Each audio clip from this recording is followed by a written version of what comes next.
Good morning. My name is Justin Blue, and I'm here to talk to you guys about my informative speech, which is Alzheimer's. I really chose this topic because I have dealt with this on a personal level. I have also seen what it can do, see how it can hurt a family and just bring all type of trauma and just a lot of things. So yes, my name is Justin Blue. I go to John C. Smith University, and I am a freshman, and I also play football for John C. Smith University, and I am undecided. So first, I want to share with you something that I have dealt with on the Alzheimer's level.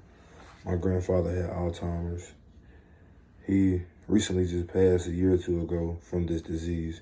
It's a tragic disease, and it's a disease that is just horrible.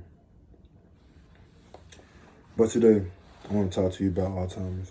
And first, I want to give you the definition of Alzheimer's. What is Alzheimer's? Alzheimer's is a disease that can affect your brain. It's a brain disorder disease that can affect your brain and ability to do simple tasks. First, I want to start off with this article that I have researched.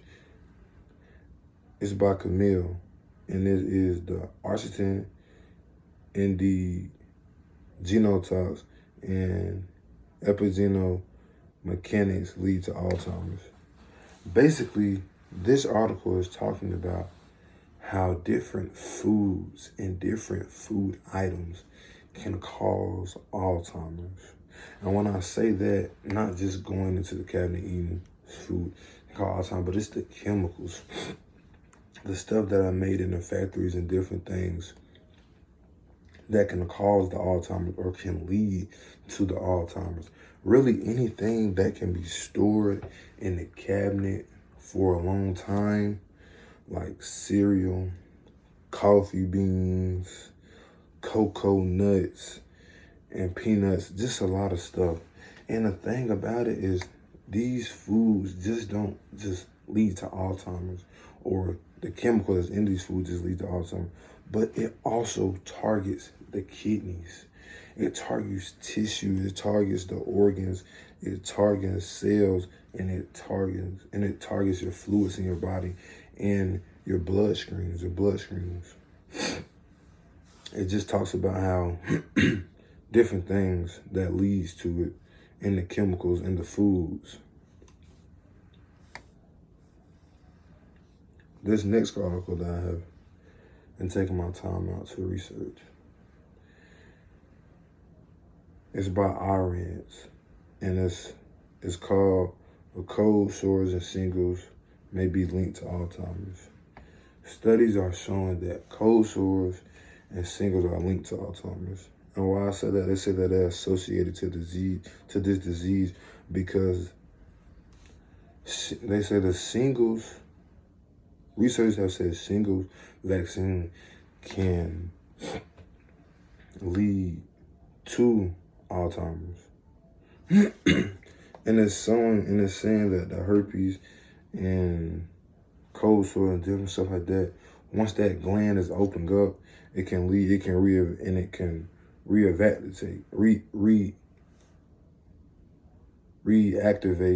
the herpes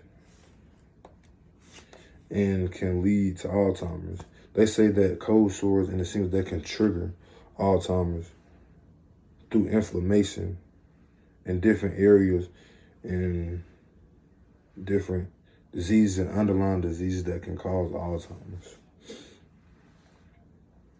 This next article that I have been researching and took time, it's by Afra. This article is just talking about the early detection of Alzheimer's, how Alzheimer's eye, and I can relate to this because I have seen in the past where my granddad was living, he would ask me, "Oh, Justin, how was your day at school?" And he would constantly ask the same thing. How was your day at school? How was your day at school? So I knew something wrong because I'm like, granddad, you already asked me that. That's one of the early detections of Alzheimer's. When a family member keeps or a loved one keeps asking constantly, he didn't remember that he had already asked me. He didn't remember, and that's an early detection. That's what it talks about in this article.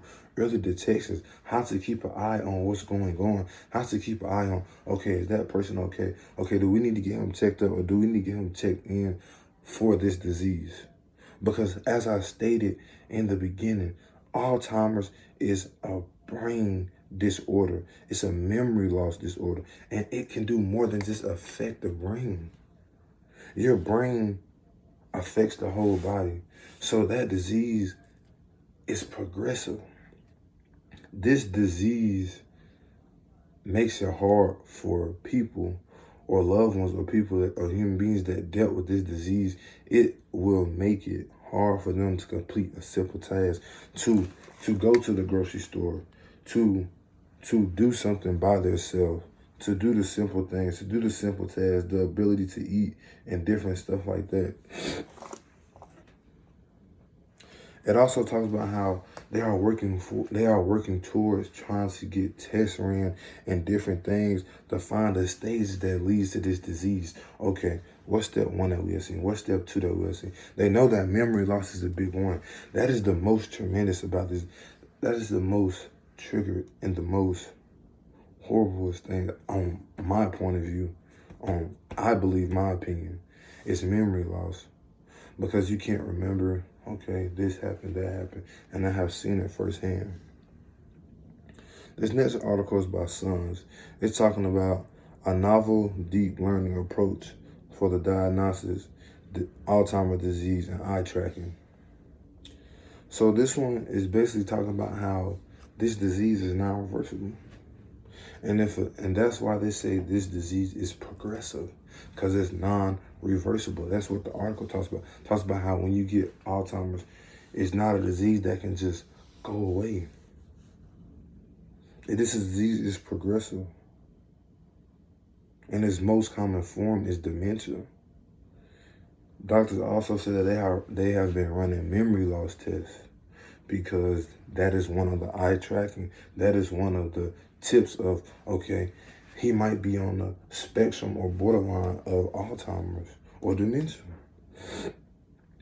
And the main study of this article is trying to see, okay, what did this patient remember after running tests?